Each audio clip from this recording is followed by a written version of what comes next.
O sea, ¿los trenes los dejan sí. o los esclavizan en esta zona? O sea, ¿Cómo? En aquellos años, llegar desde el Riachuelo hasta acá también era difícil. Sí, O sea, cruzaron en botes. Claro, bueno, pero los traen y los dejan o los traen y los usan en la No, bueno, lo estamos metiendo en la charla próxima. Los quilmes eran una encomienda real. Los españoles tenían otra estrategia que era crear las encomiendas, las mitas, ¿no? Que era llevar a un grupo de hombres a una mina y hacerlos trabajar y después volvían. ¿No? La encomienda era entregarle a un señor encomendero, que era una especie de política feudal, un grupo de personas que trabajaban. La obligación del encomendero era educarlos, cristianizarlos. Bueno, en cambio los quilmes, de ahí su bravura y de ahí el significado, fue una encomienda real. El encomendero fue el rey de España. No perteneció a ningún encomendero, como hubo tantas en el país. Esta fue la segunda en la provincia de Buenos Aires. En Bragado hubo una encomienda. Y acá cerca la encomienda de los Tubichamini, que se hizo después, pero duró muy poquito, porque los Tubichamini, que era un pueblo de origen querandí, habitaban en las lomas de cerca de entre Don Bosco y Avellaneda. Era un pueblo nómade, o sea que poco caso le hicieron los españoles. La pregunta mía era, perdón, si lo tenían dominado, ¿por qué no lo mataron? ¿Por qué no los mataron? Pues usaban, era una encomienda del rey. Era una encomienda del rey. Era una encomienda del rey, el rey era el encomendero y el tributo se le pagaba al rey. Entonces ellos acá, de todas maneras, fueron utilizados los quilmes para construir el fuerte de Buenos Aires, para la construcción de muchos edificios públicos de Buenos Aires en ese momento. Muchas de las mujeres fueron usadas en el servicio doméstico de las importantes familias de Buenos Aires en ese momento. O sea que hubo también un abuso y no se respetó. Además, ellos estaban acá, tenían como era una encomienda real, les dieron el privilegio de tener sus alcaldes, ¿no? Indios, el alcalde indio, ¿no? Conservaban el título de cacique, por eso la famosa pelea que después les vamos a contar de Isabel Payamay cuando reclama su cacicazgo que le habían arrebatado, y lo logra después de un largo juicio. La primera mujer que después de un juicio obtiene su título de cacique, que lamentablemente, ahora que hablabas de la runa, robaron la placa que estaba en la runa, ¿sabes, Dardo? Que se robaron la placa que dedicada a Isabel Payamay. Saben que Isabel Payamay fue enterrada en el atrio de la catedral, donde estaba el cementerio. Acá nomás estaba el cementerio de los quilmes. Bueno, todos los 14 de septiembre se hacen una ceremonia en conmemoración de Isabel Payamay. Bueno, se había colocado una placa de cerámica que fue robada. O sea que ellos tenían sus autoridades, y además estaba el cura encomendero. El cura encomendero era el que tenía que educarlos, cristianizarlos, ¿no? Y que además hacía las veces de autoridad. Y estaba el protector de indios y naturales, que se llamaba, que era el encargado de atender a todas las encomiendas. Ese era un cargo oficial, por supuesto que era un español, ¿no? El protector, que en el caso de los quilmes, el último, que creo que fue Antonio de Agrelo, fue bastante benigno con los quilmes, más que el cura encomendero que fue Santiago Rivas. Tengo una pregunta con respecto a la travesía. ¿Cómo fue el viaje de estas personas? Caminando, algunos vinieron en carreta. ¿Se saben las fechas exactas? ¿Se murieron en el camino? No. Por lo que yo expliqué en una parte acá, los indios eran tomados como mano de obra. No interesaban mucho las características de lo que les pasaba. Entonces sí se sabe que salieron de la zona de Andalgalá, allá en Catamarca, y que fueron trasladados por Alonso de Mercado Villacorta hasta un lugar donde los toma la gente de acá de Buenos Aires. Y la gente de acá de Buenos Aires hace lo que dijo Chalo. Primero las mujeres trabajan en el servicio doméstico, algunos hacen casas, edificios públicos, y otros son definitivamente instalados acá en lo que era era la suerte de estancia que nos trae. ¿Y este viaje cuánto duró? Y mirá, no se sabe exacto, ¿Hay pero registro de eso o no? Sí, hay un registro porque hay en noviembre un funcionario español presenta boletas al Cabildo para cobrar por el alquiler de sus carretas. O sea que por eso la fecha, el 14 de agosto, nosotros conmemoramos la fecha de la fundación de Quilmes el 14 de agosto, pero en realidad ellos empiezan su viaje, la derrota es en diciembre de 1665. En enero se supone que comienza, porque además en enero, creo que es el 17, el 18 de enero, Mercado de Villacorte le escribe al rey una carta donde le dice, sí, tuve que sacar de acá este pueblo y bueno, lo trasladaremos al Río de la Plata.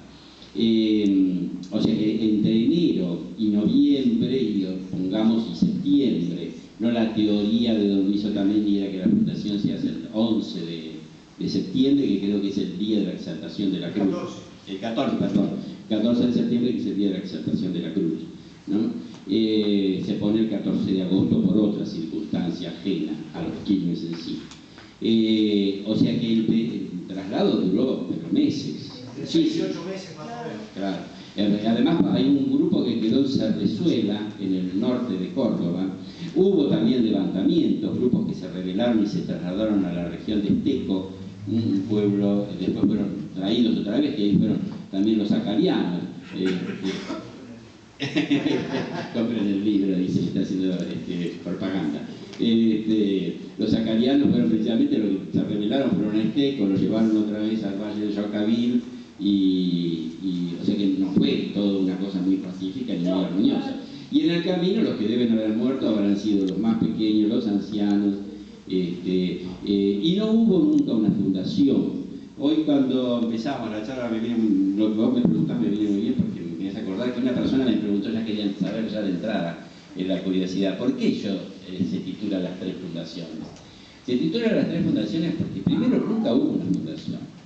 Los españoles cuando fundaban una ciudad, un pueblo, llegaban y hacían una ceremonia, plantaban el pollo, que era un palo, el palo de la justicia, donde ponían el acta de fundación, hacían una ceremonia con el sable, tiraban tierra a los 4 puntos cardinales, como una ceremonia dedicada al rey, mencionaban al rey, a las autoridades. O sea que era toda una ceremonia que hay un cuadro de Juan de Garay que está en la legislatura, creo que es, bueno, ese cuadro representa cuando Juan de Garay funda Buenos Aires, esa ceremonia. Acá no, acá Quilmes se funda con la planta del pie del primer Quilmes que pisó este suelo, ¿no? O sea, nunca hubo una ceremonia de fundación, o sea que no hubo. Por eso, de todas maneras, consideramos esa fecha, ese momento demográfico. Por eso, cuando hablamos de 3 fundaciones, son 3 momentos demográficos, o sea, 3 pueblos distintos que llegan a este lugar y le van dando forma. Ese momento, en 1666, un pueblo totalmente ajeno al lugar llega y puebla, habita. Porque las ciudades no lo fundan, Garay no fundó, la gente que lo fue construyendo, los pueblos lo hace la gente, ¿no? Lo hace el común, como se llama. Bueno, precisamente ese momento fue un momento fundacional, si bien demográficamente, porque no había nada, no había unos pocos españoles.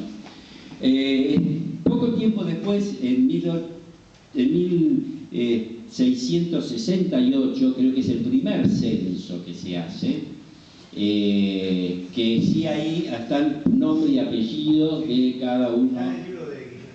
Está en el libro de Guillermina Sol, y además están las actas que se dejaron en el...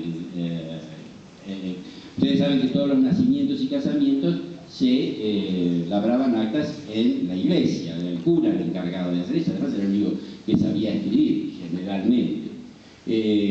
Entonces ese libro de actas que estaban en la catedral, existen todavía, fueron transcriptos íntegramente por don Luis Otamendi, con una maquinita de escribir de esas antiguas, uno por uno, en su grafía original. Es extraordinario ese trabajo que hizo don Luis. porque la grafía era muy distinta que la nuestra, ¿no? Que la que usamos hoy en día. Eso hay un libro, ¿no?, que se llama Historia de la Reducción, de don Luis Otamendi, donde reproduce esas actas de esos primeros pobladores, si eran solteras, si eran viudas, cuántos hijos tenían.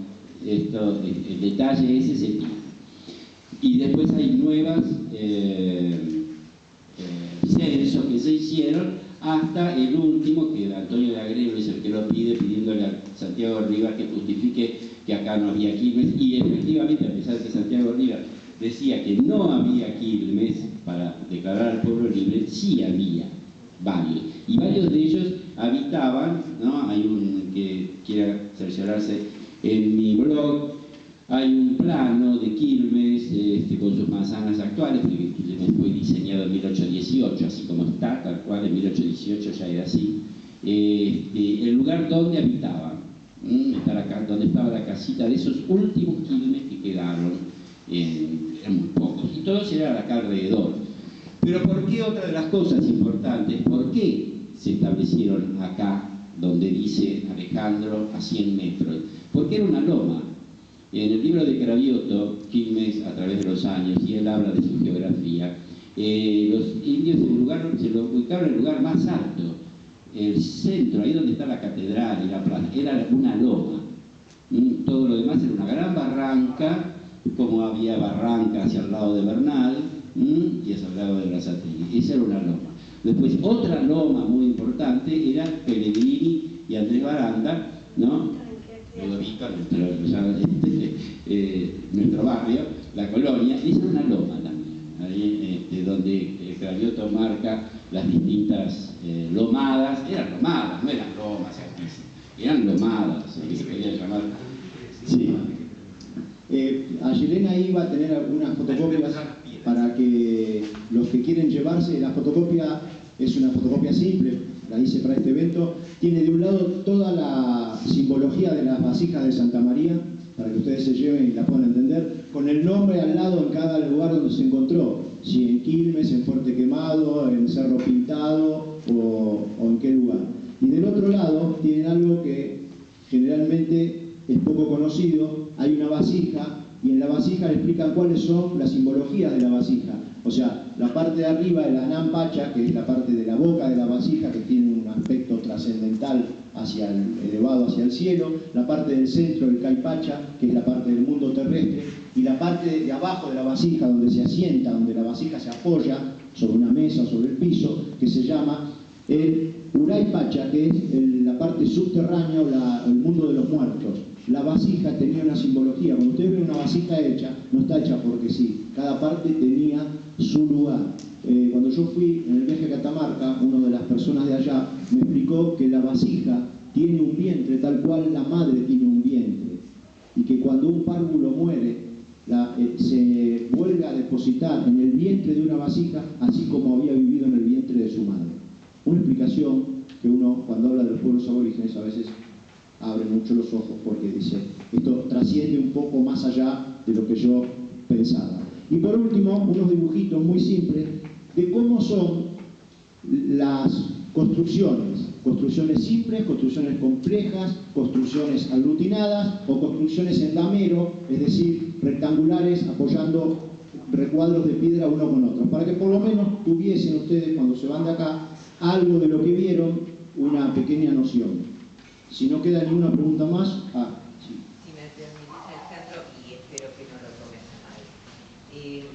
Vos hablaste de que visitabas, que conocemos muchos centros arqueológicos que has mencionado. Sí.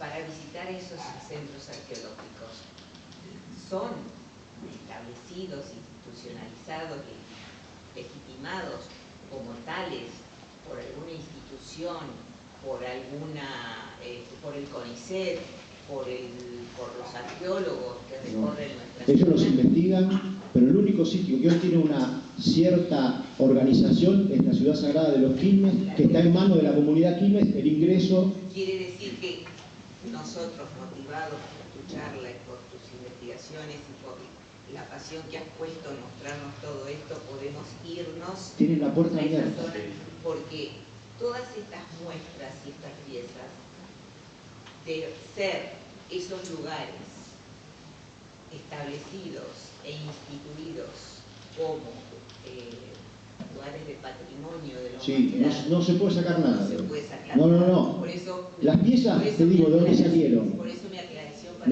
No. Las piezas las trajo acá. no tomes mal Y, mi comentario. no, Dardo sabe porque conoce cómo fue el proceso. Las piezas las trajo acá Rubén Quiroga, que era, y mi papá las compró porque se vendían cuando vinieron acá los quilmes, y la pieza que no es arqueológica, porque esa pieza, digamos, la pieza del barril del desierto no es arqueológica, es una piedra como nosotros podemos encontrar cualquier piedra.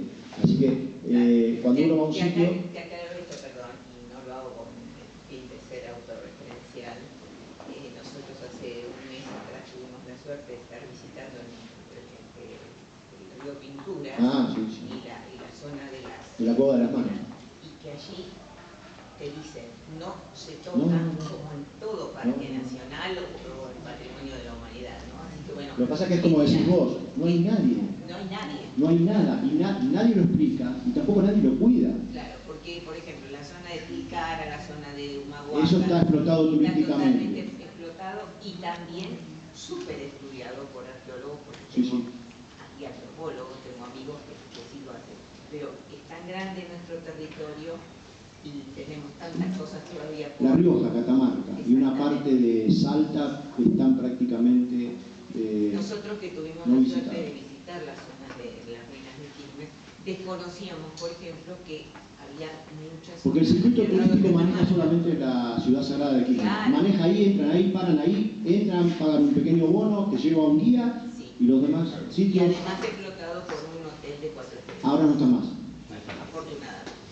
Muchas Bueno. gracias. Sí, ahora el hotel de 4 estrellas del señor Cruz que fue retirado y se le devolvió a los Quilmes, pero hace poquito me he enterado y yo lo informé a los medios, hubo otro acopamiento de un hijo de Cruz para recuperar ese lugar donde había un restaurante también. Así que todo volvió el conflicto a reproducirse. Bueno, hemos terminado esta primera jornada, el sábado 26 de abril haremos